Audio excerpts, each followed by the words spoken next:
खाद को लेकर भिड़े अशोक गहलोत और सीएम भजनलाल। खाद पर गहलोत वर्सेस भजनलाल। सियासत या सच? किसानों के नाम पर राजनीति। क्या राजस्थान में खाद का विवाद गरमाया हुआ है? क्या राजस्थान की राजनीति में एक बार फिर खाद का मुद्दा गर्म गया? पूर्व सीएम अशोक गहलोत बनाम मौजूदा सीएम भजनलाल शर्मा, कौन सच बोल रहा है? किसानों के लिए कौन सही है? आइए पूरी कहानी समझते हैं। नमस्कार, जय हिंद। आप देख रहे हैं भारत अवतार और मैं हूं शैलेंद्र। राजस्थान की राजनीति में एक बार फिर खाद की उपलब्धता को लेकर तीखी बहस छिड़ गई है। जहां मुख्यमंत्री भजनलाल शर्मा ने पूर्व मुख्यमंत्री अशोक गहलोत के आरोपों को सिरे से खारिज कर दिया है। शर्मा ने आंकड़े पेश करते हुए कहा कि राज्य में उर्वरक की कोई कमी नहीं है और किसानों को पर्याप्त मात्रा में खाद उपलब्ध कराई जा रही है। यह प्रतिक्रिया गहलोत के उन बयानों के जवाब में आई है जिसमें उन्होंने आरोप लगाया था कि भजनलाल सरकार के कार्यकाल में किसानों को उर्वरक की भारी किल्लत का सामना करना पड़ रहा है, जिससे कृषि कार्य प्रभावित हो रहा है। शर्मा ने अपने कार्यकाल में 1.5 लाख मीट्रिक टन डीएपी और 2 लाख मीट्रिक टन यूरिया की उपलब्धता का हवाला दिया, जो गहलोत सरकार के समय से 20% अधिक है। उन्होंने कहा कि केंद्र सरकार के सहयोग से राजस्थान में उर्वरक वितरण प्रणाली को मजबूत किया गया है और किसानों को रियायती दरों पर खाद उपलब्ध करवाई जा रही है।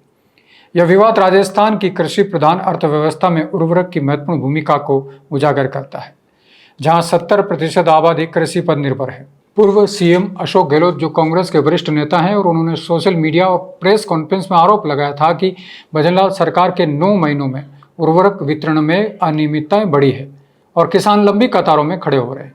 उन्होंने अपने कार्यकाल की तुलना करते हुए कहा है कि 2018-23 के दौरान उर्वरक की उपलब्धता 95% से अधिक थी, जबकि अब यह 70% पर सिमट गई है। लेकिन शर्मा ने आंकड़ों से पलटवार किया है, जिसमें दिखाया गया है कि 2025 में खरीफ सीजन के लिए 5 लाख मीट्रिक टन उर्वरक वितरित किया गया, जो पिछले साल से 15% अधिक है। उन्होंने गहलोत सरकार पर आरोप लगाया कि उनके समय में वितरण में भ्रष्टाचार था और अब पारदर्शी सिस्टम से किसानों को लाभ मिल रहा है। राजस्थान में उर्वरक की समस्या पुरानी है, जहां सूखे और जल संकट के कारण कृषि उत्पादन प्रभावित होता है। कृषि मंत्रालय के आंकड़ों के अनुसार राज्य में उर्वरक की वार्षिक मांग 25 लाख मीट्रिक टन है, लेकिन वितरण में क्षेत्रीय असमानता बनी रहती है। पश्चिमी राजस्थान जैसे बीकानेर और जोधपुर में किसान अक्सर कमी की शिकायत करते हैं, जबकि पूर्वी क्षेत्रों में बेहतर स्थिति है। केंद्र सरकार की पीएम किसान सम्मान निधि और उर्वरक सब्सिडी योजनाओं के बावजूद राज्य स्तर पर वितरण की समस्या बनी रहती है। कांग्रेस भाजपा सरकार पर हमलावर है। शर्मा की प्रतिक्रिया आंकड़ों पर आधारित है, लेकिन विपक्ष इसे प्रचार बता रहा है।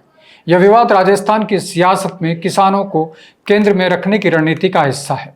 गहलोत, जो किसान कर्ज माफी जैसे मुद्दों पर मजबूत थे, अब भाजपा को घेरने की कोशिश कर रहे हैं। लेकिन शर्मा के आंकड़े सरकार की तैयारी दिखाते हैं। सोशल मीडिया पर किसान संगठनों ने दोनों पक्षों की आलोचना की, कहा कि वास्तविक समस्या वितरण की पारदर्शिता है। यदि कमी जारी रही तो यह 2028 के चुनाव में भाजपा के लिए मुश्किल पैदा कर सकता है, जहां किसान वोट निर्णायक है। सरकार को डिजिटल ट्रैकिंग और सब्सिडी को मजबूत करने की जरूरत है। यह जंग राजनीतिक लाभ के लिए है, लेकिन किसानों की हकीकत नहीं बदल रही। आपके अनुसार कौन सच बोल रहा है, गहलोत या भजनलाल? क्या किसानों की असली समस्या सिर्फ राजनीति में इस्तेमाल हो रही है या फिर वाकई में जमीनी हकीकत कुछ और है? अपने विचार कमेंट करें और जुड़े रहें भारत अवतार के साथ। जय हिंद।